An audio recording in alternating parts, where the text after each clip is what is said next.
So, hey, good morning.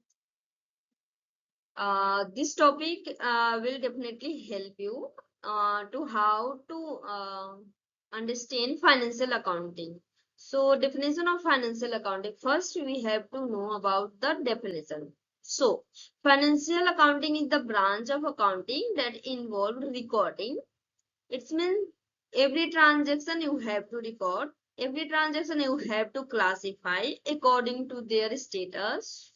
According to transaction have to summarize कि either we get something profit या in loss and report. Report means कि आप उसको income statement में represent करेंगे, balance sheet में represent करेंगे, कैश फ्लो में रिप्रेजेंट करेंगे. You have to work in this financial accounting chapter. सो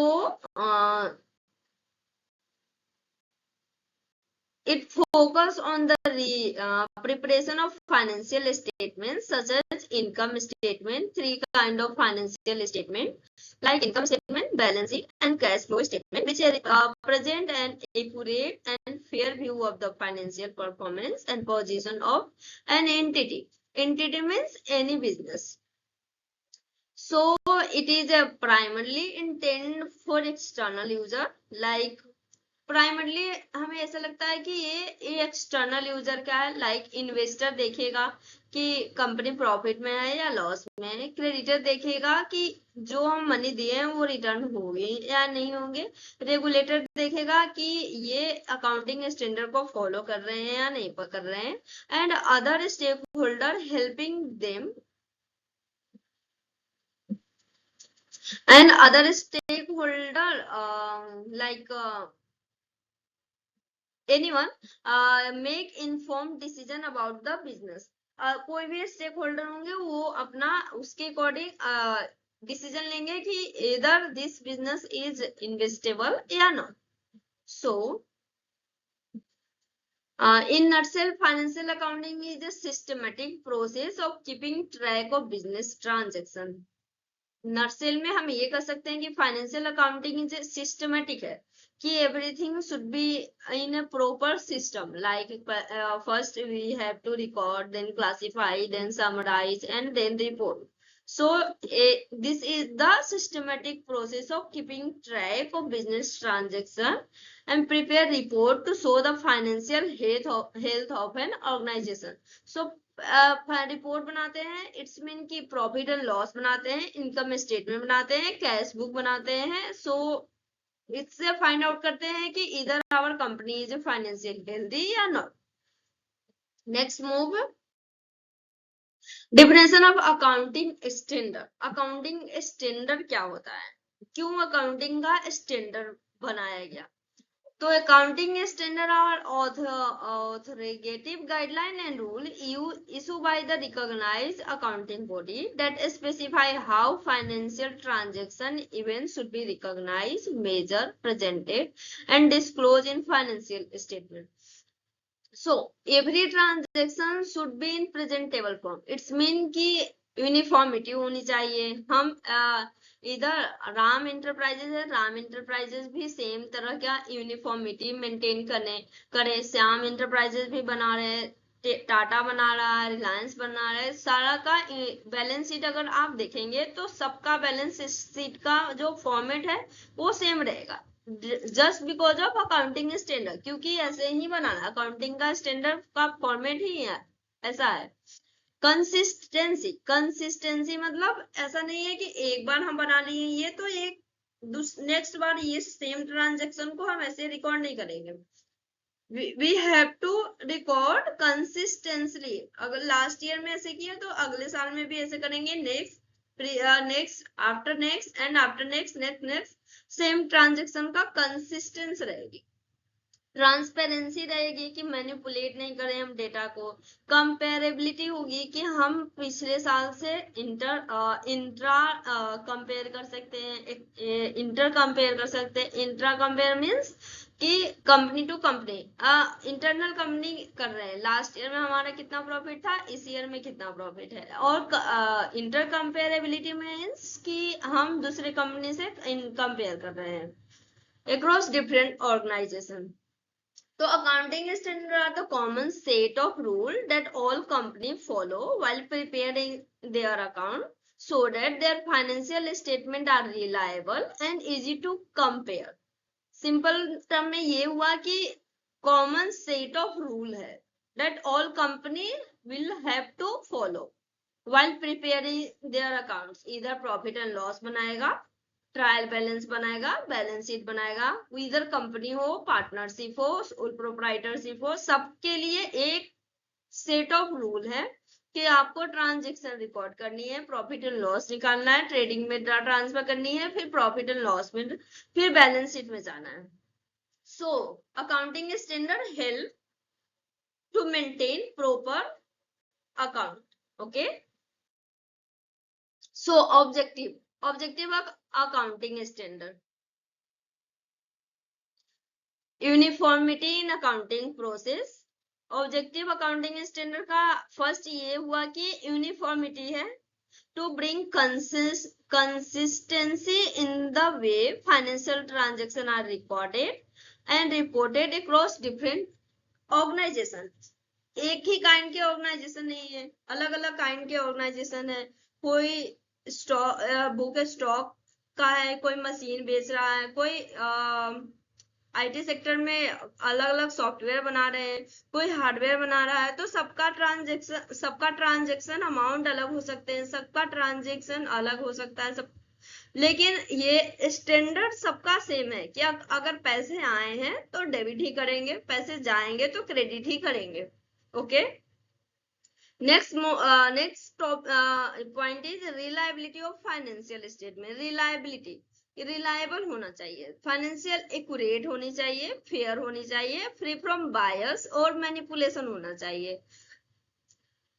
जो भी हम ट्रांजेक्शन कर रहे हैं डे टू डे में वो रिलायबल होना चाहिए, इट्स मीन फेयर होना चाहिए, एक्यूरेट होनी चाहिए एंड फ्री फ्रॉम बायस. मुझे जैसा लग रहा है उसके अकॉर्डिंग ट्रांजेक्शन की रिकॉर्डिंग नहीं होगी. ट्रांजेक्शन में जो इवेंट हुआ है, जो पार्टी इन्वॉल्व हुआ है, उसके अकॉर्डिंग वो इवेंट और ट्रांजेक्शन को हम रिकॉर्ड करेंगे. ओके, कंपेरेबिलिटी होगा, to make it easy for investor, creditor and other stakeholder to compare financial statement of different organization या across different period.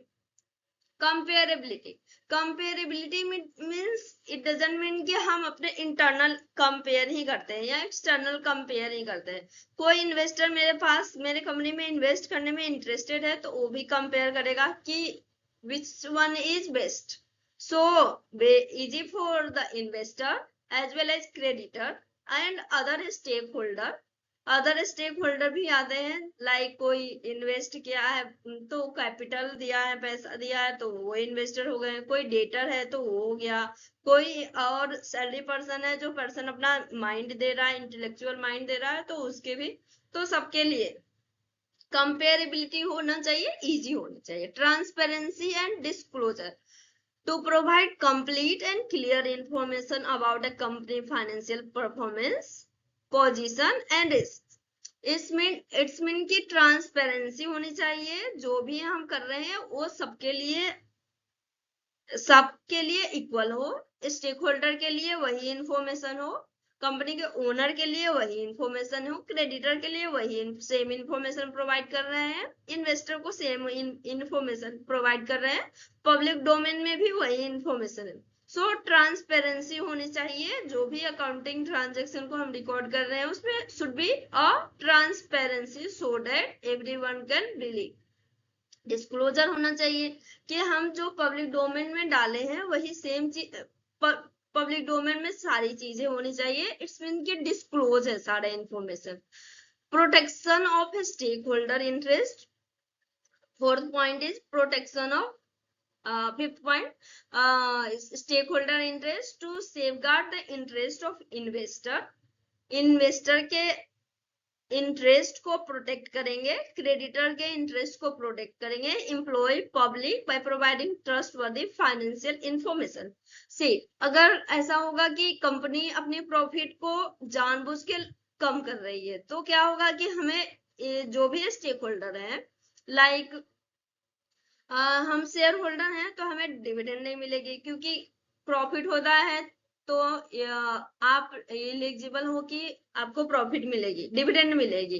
क्रेडिटर है, जो हमारा क्रेडिटर है उसको भी रिटर्न नहीं कर पाएंगे। क्रेडिटर कौन होता है? जिससे हम सामान खरीदे हैं, उनको बोले हैं कि कुछ दिन बाद हम आपको रिटर्न करेंगे। एंड वाइस वर्सा डेटर होता है कि जिसने हमें सामान दिया है, जिसको हम सामान दिए हैं, वो कुछ दिन में हमें पैसे रिटर्न करेंगे। तो क्रेडिटर का फिर ये होगा कि हम नहीं देंगे आपको सामान, क्योंकि आपकी कंपनी मैनिपुलेट करती है वर्ड को, प्रॉफिट एंड लॉस सही नहीं दिखाती है, बैलेंस शीट में मैनिपुलेशन है। सो क्रेडिटर के ये सारे की प्रोटेक्शन है, स्टेक होल्डर के प्रोटेक्शन करना चाहिए, सही ट्रस्टवर्दी इंफॉर्मेशन प्रोवाइड करना चाहिए, सो दैट ये सबके लिए प्रॉफिटेबल हो, सबके लिए डिस्क्लोजर हो, सबके लिए रिलायबल हो, यूनिफॉर्मिटी हो। एंड थर्ड वन है ग्लोबल एक्सेप्टेंस हो। अकाउंटिंग स्टैंडर्ड का main one of the main agenda is to global acceptance. ऐसा नहीं है कि भारत का ही लोग अकाउंटिंग स्टैंडर्ड को मान रहे हैं, अमेरिका के भी लोग मान रहे हैं, ब्रिटेन के भी लोग मान रहे हैं, अक्रॉस वर्ल्ड ये ग्लोबली एक्सेप्टेंस स्टैंडर्ड है। तो शॉर्ट में अगर बात करेंगे, the main objective of accounting standard is to create a common language of accounting so that financial report are consistency, comparable and transparency. तो कॉमन अगर शॉर्ट में बोले, नर्सल में अगर हम निकाले, तो ये कॉमन लैंग्वेज ऑफ अकाउंटिंग है। Okay, next is accounting concept. तो अकाउंटिंग स्टैंडर्ड से दो चीजें बनी है, accounting concept and accounting convention. Accounting concept में बेसिकली आठ पॉइंट आता है। So these are the basic rule and assumption that form the foundation of accounting. They guide how transactions are recorded and interpreted. Some major accounting concepts are business entity concept. Business entity concept means business and owner are both different. Business अलग है, owner अलग है, दोनों की पहचान अलग है। Going concern concept means business will continue in a foreseeable future. It's mean कि ओनर मर गया, अगेन बिजनेस गोइंग चलेगी, चलते रहेगी, बिजनेस नहीं मरेगी। Second, money measurement concept, only transaction measure in money are recorded. बस मेजर होगी मनी में, सेंटीमेंट को मेजर नहीं करेंगे, अफेक्शन को मेजर नहीं करेंगे, अफेक्शन को नहीं करेंगे, माइंड को मेजर नहीं करते, ओनली मनी मेजरमेंट करते हैं। कॉस्ट कॉन्सेप्ट मतलब assets are recorded at the purchase price, मतलब मार्केट प्राइस में जो हम सामान अगर 5 साल पहले 10 लाख का खरीदे थे, तो वो हमारी मार्केट प्राइस होगी, वही प्राइस रहेगी। डेप्रिसिएशन कंसीडर करेंगे, बट कॉस्ट कॉन्सेप्ट को करेंगे, जो कॉस्ट हमारे सब खरीदने के टाइम लगे थे, इधर उसका दाम बढ़ गया, फिर भी ऐसा नहीं है कि अकाउंटिंग में उसको दाम 50 लाख के समान था, 1 करोड़ का हुआ तो उसको दाम का 1 करोड़ का नहीं, उसके नाम में अलग नाम लिखेंगे, उसका नाम अलग देंगे कि एप्रिसिएशन ऐड करेंगे, असेट्स प्लस एप्रिसिएशन। इस वाइस वर्सा कि असेट्स कोई होता है जैसे प्लांट मशीनरी, ये सब चीजें हम खरीदते हैं, तो उसका डेप्रिसिएशन होता है। तो उसको अगर 50,000 का सामान था, तो नेक्स्ट ईयर उसका डेप्रिसिएशन 10% लगा के 10% 5,000, तो फिर 45,000 की प्रोडक्ट हो जाएगी, तो डेप्रिसिएशन लगाएंगे। अदरवाइज कॉस्ट कॉन्सेप्ट में ही मेजर करेंगे। Dual aspect concept, every transaction has two side, like one is debit and second one is credit. Debit equal to credit. अगर कोई हम प्रोडक्ट खरीदे हैं, तो हमारे पास प्रोडक्ट आया है और कैश गया है, तो डुअल ट्रांजेक्शन कॉन्सेप्ट हो गया। Accrual concept, transaction are recorded when they occur, not when cash is received या पेड। सी, कोई भी सामान अगर हम क्रेडिट पे बेचे हैं या फिर कोई भी क्रेडिट पे खरीदे हैं, तो ट्रांजेक्शन उसी टाइम रिकॉर्ड कर लेंगे, वेट नहीं करेंगे कैश के रिसीव या पेड होने का। Matching concept, expense should be match with related revenue, तो ये मैचिंग कॉन्सेप्ट हो गया। Okay, accounting convention. Accounting convention में मेनली 4 चीजें आती है। Convention of consistency, convention of disclosure, convention of conservatism, convention of materiality. तो कंसिस्टेंसी मतलब same accounting method should be follow year after year. Same accounting method, जो method first time हम use किए हैं, अगर डेप्रिसिएशन हम रिटन डाउन वैल्यू मेथड पे लिख रहे हैं तो रिटन डाउन वैल्यू मेथड पे ही लिखेंगे। अदरवाइज अगर हमें चेंज करनी है तो फिर रिजोल्यूशन लाएंगे, शेयर होल्डर सब एक्सेप्ट होंगे, तब चेंज होगा। अदरवाइज जो चीज है हम फर्स्ट टाइम किए हैं वो चीज कंसिस्टेंसी चलते रहेगी। Disclosure, all material fact must be disclose in financial statement. कोई भी मटेरियल फैक्ट मतलब ऐसा कुछ इफेक्ट है जो मटेरियल जैसा है, मतलब हैवी है, कि उसको इफेक्ट को बताना जरूरी है। Disclose in financial statement. Okay. Conservatism मतलब है anticipate loss but not profit. Business का एक कॉन्सेप्ट है कि लॉस को हम प्रेडिक्ट करके लॉस के लिए सारा मेजरमेंट करते हैं कि लॉस को कैसे रिड्यूस करें, बट प्रॉफिट के एंटिसिपेशन नहीं करते हैं कि प्रॉफिट होगी उसको क्या करेंगे। तो कंजर्वेटिज्म, इसको प्रूडेंस भी कहा जाता है।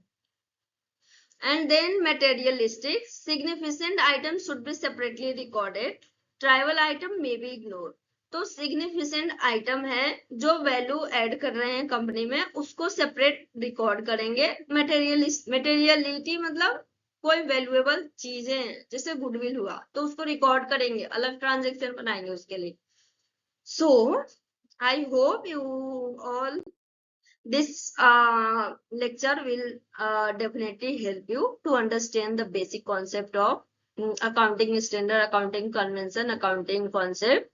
So in short, concept means fundamental and principle assumption, theoretical है, पूरा थ्योरी है, एंड कन्वेंशन जो भी है वो प्रैक्टिकल एप्लीकेशन है, प्रैक्टिकल गाइडलाइन है, कस्टम है।